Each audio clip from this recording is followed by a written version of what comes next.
myself. Yeah, you drop your requirements on us. We don't have to. What were the two words? Comfortable and happy. Without that thought, you're comfortable and happy. Mm-hmm. That is much easier than requiring us to be comfortable and happy around you. Mm-hmm. That's quite a requirement you put on us. Mm-hmm. That's a very limited world. So let's turn it around. I want her to be comfortable and happy when she's around me. Turn it around. I want to be comfortable and happy when I'm around her. Yes. Isn't that truer? Yeah. Yeah. Can you find another turnaround? I want to be comfortable and happy when I'm around me. Yes.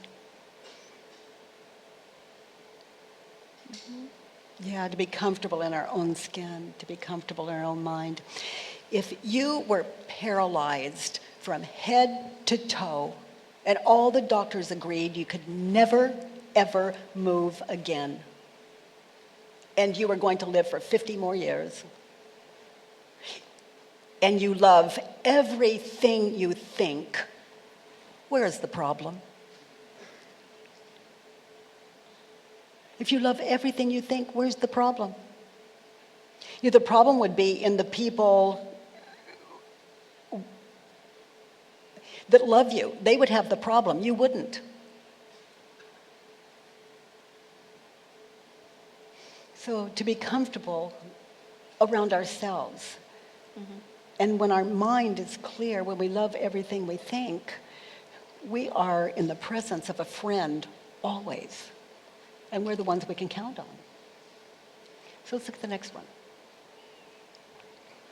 What is it that they should or shouldn't do to think or feel, and what advice could you offer? Emma should trust me not to upset her. She should Trust me not to upset her. She should trust you. Is that true? Yeah. Can you absolutely know that it's true that she should trust you? No. Not to upset her? How do you react when you think the thought, she should trust me?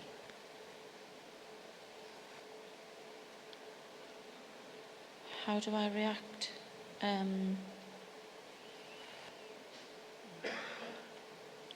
I want to be able to tell her that. And let's say she doesn't. How do you react? What happens to your world when you believe that thought? I want people to trust that I'm okay to be with. And they don't. How do you react? Frustrated that you can't explain something to somebody. And do you find yourself stepping into some kind of false facade just to let them know they can trust being with you? Have you found yourself doing that? I haven't even gone down that road, really. It's fascinating to look at.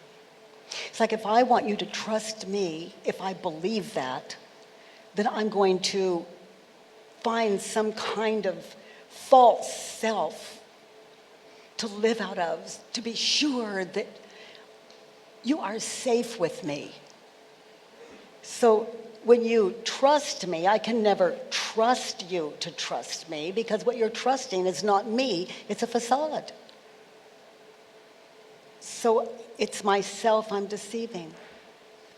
So let's turn it around. Let's turn it around. I want to trust her not to upset me. And I want to trust myself not to upset me. That's the big one, isn't it? Mm-hmm. You know, the only thing that can upset me is what I'm believing about the person I'm with, not that person.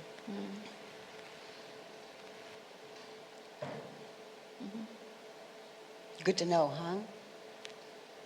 Okay, sweetheart, the next one. What do they need in order for you to be happy? I need Emma to invite me to be in a family environment.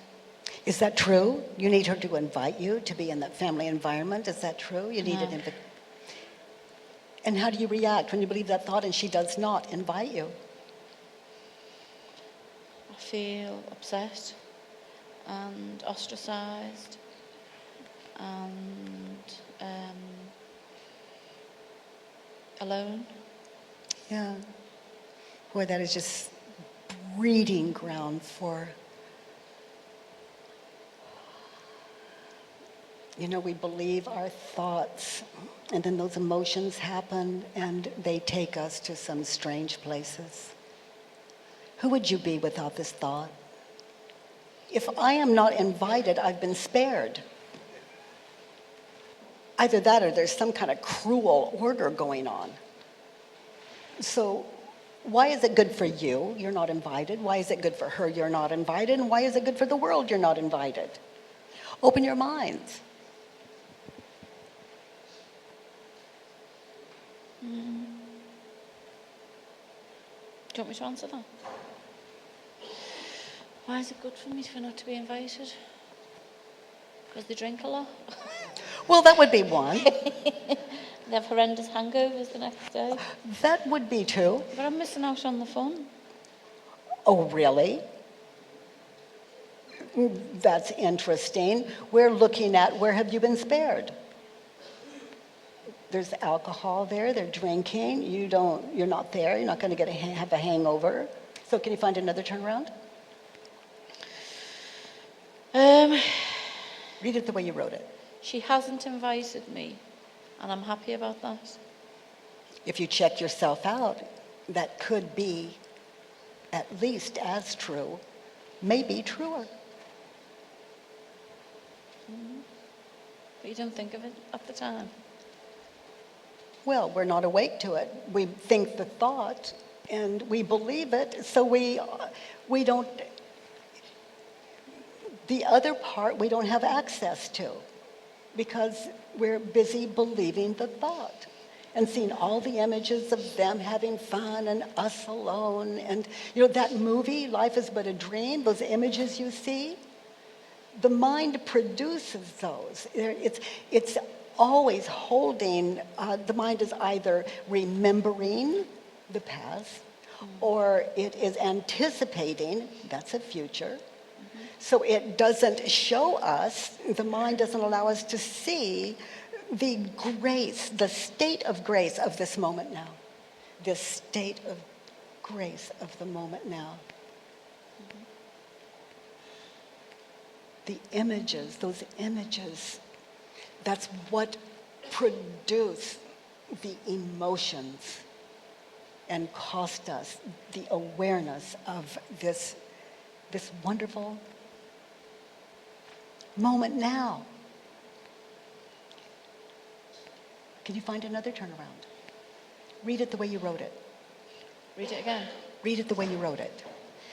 I need Emma to invite me to be in a family environment. I need me to invite me. Yeah. So if you want to be in the family environment, invite the family. Yeah. I mean, why wait? Yeah. Good idea. And when you invite the family, they certainly will show you what buttons are left.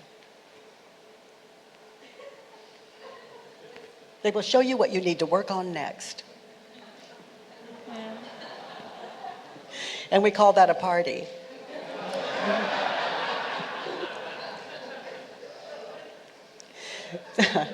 So let's look at the next one.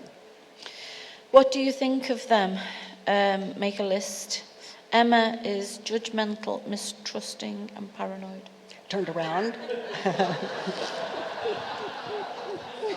Emma is very judgmental, mistrusting, and paranoid. Ooh, So, Todd. what are one of her judgments about you? Her judgments about me. Uh-huh. That I'm assuming. Yeah,